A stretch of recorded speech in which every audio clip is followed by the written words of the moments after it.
Salam sehat untuk hadirin semua. Kami dari tim Universitas Sumatera Utara. Assalamualaikum warahmatullahi wabarakatuh.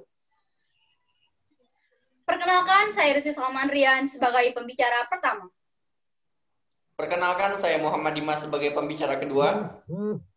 Dan saya Baginda Fakhrul Reja Silaliri Tonga sebagai pembicara ketiga. Sambutlah paparan debat dari kami sebagai tim kontra dengan mosi debat pelaksanaan pilkada di era new normal. Selamat menyaksikan. Assalamualaikum warahmatullahi wabarakatuh. Salam sejahtera bagi kita semua. Dewan juri yang terhormat, rekan berpikir yang kami banggakan, mosi perdebatan kita pada hari ini adalah pelaksanaan pilkada di era new normal. Kami sebagai tim kontra dengan bangga menolak mosi perdebatan kita pada hari ini. Mengapa? Dewan juri yang terhormat, seperti yang kita tahu, pilkada adalah pesta rakyat yang diadakan dengan maksud tujuan untuk memilih pemimpin rakyat. Dan dalam selaras dengan yang tertuang dalam Undang-Undang Nomor 7 Tahun 2017, dikatakan bahwa pelaksanaan pilkada dilaksanakan secara luber jurdil, langsung, umum, bebas, rahasia, jujur, dan adil. Yang menjadi acuan kami sebagai tim kontra menolak mosi perdebatan kita pada hari ini adalah bahwa dalam pelaksanaan pilkada dilaksanakan secara umum, yang mana umum di sini adalah dibutuhkannya partisipasi publik yang sangat besar, Dewan Juri yang terhormat, dan hal itu tentu tidak bisa kita lakukan di situasi pandemi pada saat seperti ini. Mengapa? Karena mengingat status quo yang terjadi pada saat ini, Dewan Juri yang terhormat, Indonesia menempati posisi pertama dengan kasus COVID terbanyak di Asia Tenggara. Dan hal ini juga, kemudian daripada itu, Dewan Juri yang terhormat, Ketua KPU Arief Budiman dalam surat keputusannya nomor 179 menolak pelaksanaan pilkada ditunda menjadi bulan Desember 2020. Mengapa hal itu dilakukan? Hal itu dilakukan adalah semata-mata untuk menghentikan laju penyebaran COVID-19, Dewan Juri yang terhormat. Kami sebagai tim kontra tidak menampik manakala tim pro mempermasalahkan atau menyangkal argumentasi kami dengan dalih bahwa saat ini kita telah memasuki era new normal, yang mana sama-sama kita tahu bahwa era new normal ini adalah kembalinya kita beraktivitas seperti sedia kala, seperti semula, seperti sebelum adanya wabah virus corona. Tetapi tim pro juga tidak bisa menampik, tidak bisa menyangkal, Dewan Juri yang terhormat, mengingat justru pada saat kita telah memasuki era new normal ini, kita akan lebih rentan terkena atau terpapar virus COVID-19. Mengapa? Karena di era new normal ini hidup kita telah berdampingan dengan virus, Dewan Juri yang terhormat. Kemudian sebagai pembicara pertama dari tim kontra, saya membawa satu argumentasi yang tentu saja argumentasi ini menjadi landasan kami sebagai tim kontra dengan tegas menolak mosi perdebatan kita pada hari ini. Argumentasi kami adalah alasan mengapa kami menolak mosi perdebatan kita pada hari ini adalah karena keberadaan pandemi menjadikan masyarakat harus ekstra hati-hati menjaga diri, seperti menjaga jarak, menjaga lingkungan, dan harus membatasi forum yang tentu saja dalam forum tersebut tidak bisa dihadiri oleh banyak orang, yang forum tersebut hanya bisa dihadiri oleh beberapa orang saja. Dan hal ini tentu saja tidak selaras dengan pelaksanaan pilkada yang membutuhkan banyak partisipasi publik yang sangat besar, Dewan Juri yang terhormat. Kami sebagai tim kontra tidak menginginkan pelaksanaan pilkada ini hanya dijadikan sebagai ajang formalitas, apalagi pelaksanaan pilkada ini ditunggangi atau dicurigai adanya kepentingan pribadi, Dewan Juri yang terhormat, karena hal itu tentu tidak akan tercapai dari tujuan pilkada itu sendiri, Dewan Juri yang terhormat. Selanjutnya, beberapa argumentasi dari sudut pandang dan beberapa aspek akan disampaikan oleh pembicara dari tim kami, yakni pembicara kedua dan pembicara ketiga. Maka oleh karena itu, kembali kami tekankan dan kami tegaskan, kami sebagai tim kontra dengan bangga, tegas, dan lugas menyatakan menolak mosi perdebatan kita pada hari ini. Kami tim kontra bangga membuka perdebatan. Terima kasih. Assalamualaikum warahmatullahi wabarakatuh. Perkenalkan, saya Muhammad Dimas sebagai pembicara kedua yang ingin melanjutkan bangunan argumentasi yang telah disampaikan oleh rekan saya sebagai pembicara pertama. Dewan Juri yang terhormat, kami lagi-lagi ingin menegaskan bahwasannya kami menolak tegas mosi pada kali ini mengenai pelaksanaan pilkada di masa pandemi. Dewan Juri yang terhormat, kita sama-sama mengetahui bahwa penyebaran COVID-19 di Indonesia masihlah sangat tinggi dan belum terkendali. Dari data yang dikeluarkan oleh Satgas COVID perharinya, ada sekitar 4.000 lebih kasus COVID harian yang ada di Indonesia. Dan itu menunjukkan bahwa kita belum siap untuk melaksanakan pilkada di era new normal seperti ini, Dewan Juri terhormat.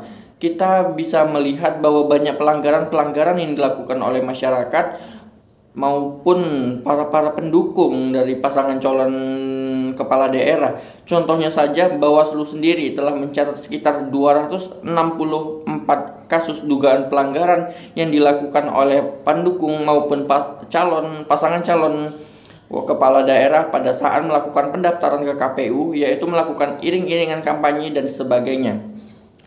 Dewan Juri terhormat, kita juga sama-sama mengetahui bahwa ketua KPU sendiri dan dua komisionernya terjangkit oleh COVID-19. Kita juga dapat melihat bahwa itu merupakan salah satu acuan kita bahwa tidak ada yang dapat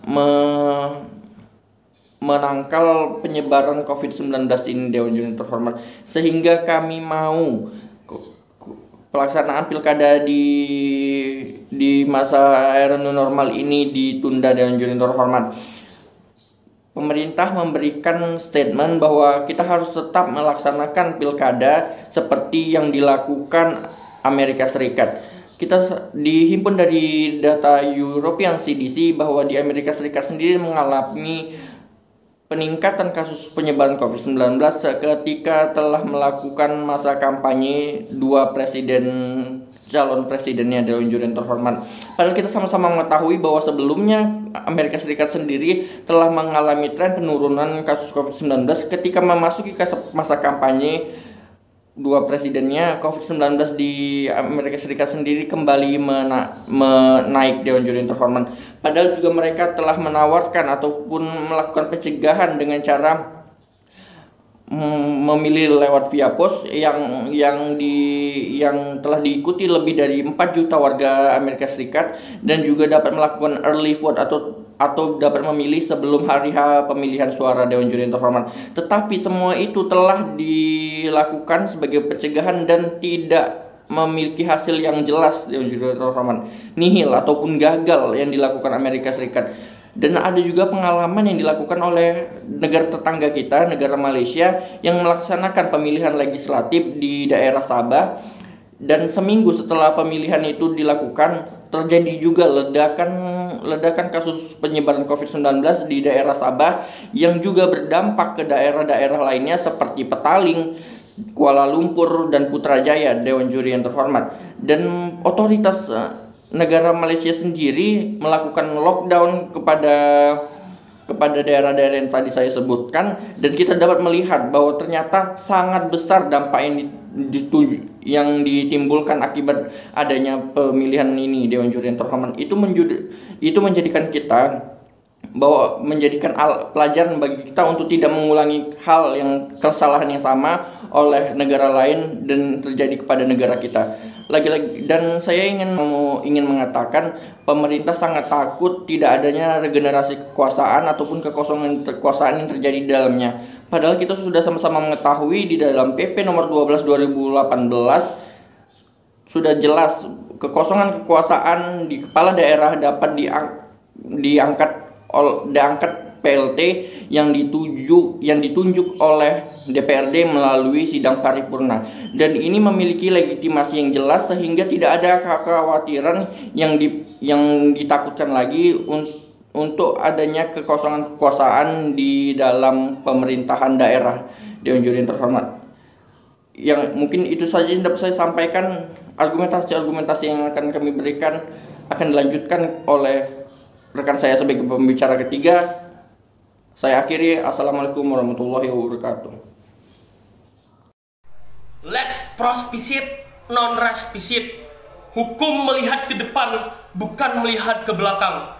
Assalamualaikum warahmatullahi wabarakatuh. Dewan Juri yang terhormat, hadirin yang berbahagia. Perkenankan saya dari pembicara ketiga tim kontra melanjutkan bangunan argumentasi kami mengenai mosi kita hari ini, pelaksanaan pilkada di era new normal. Dewan juri yang terhormat, hadirin yang berbahagia, sebelumnya saya akan membidas dan mengulas beberapa permasalahan yang masih beredar di tengah masyarakat kita.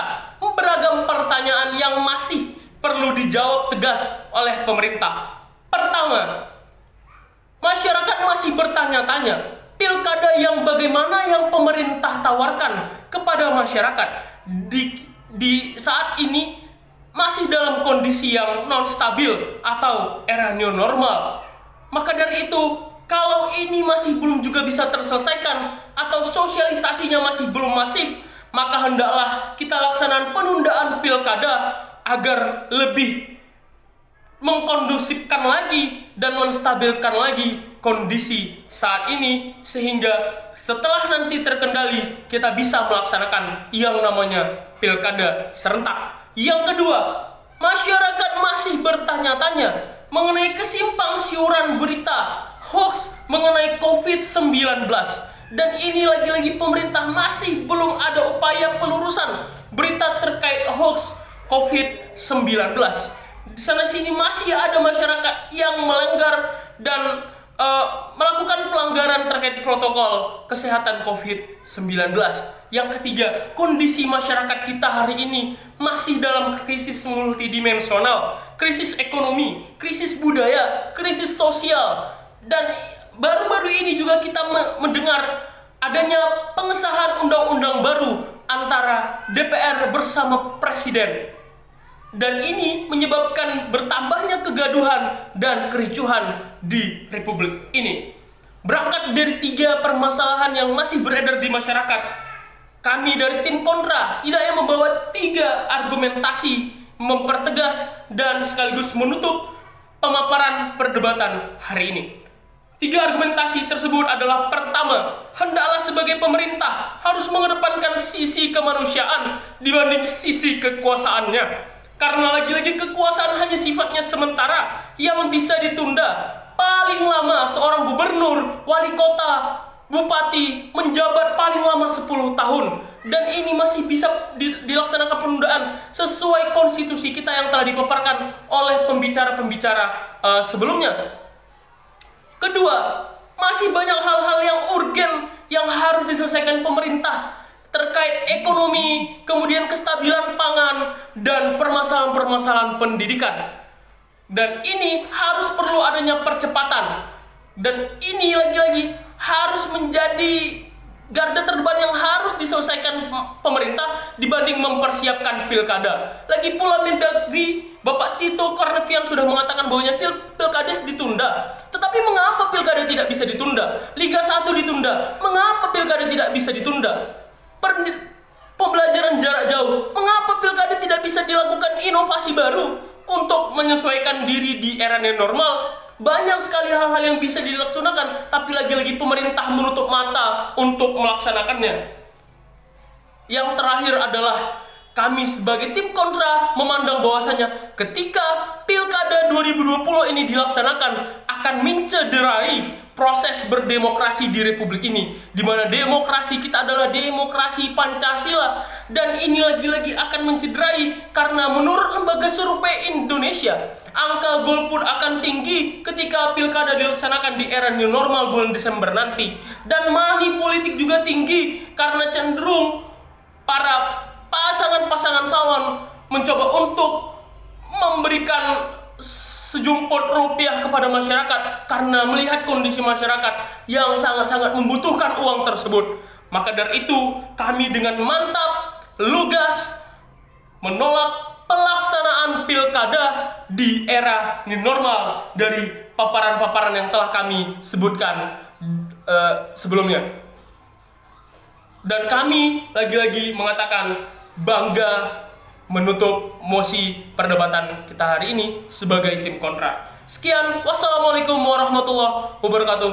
Salam Om, Santi Santi Om, Namo Buddhaya, salam kebajikan, merdeka.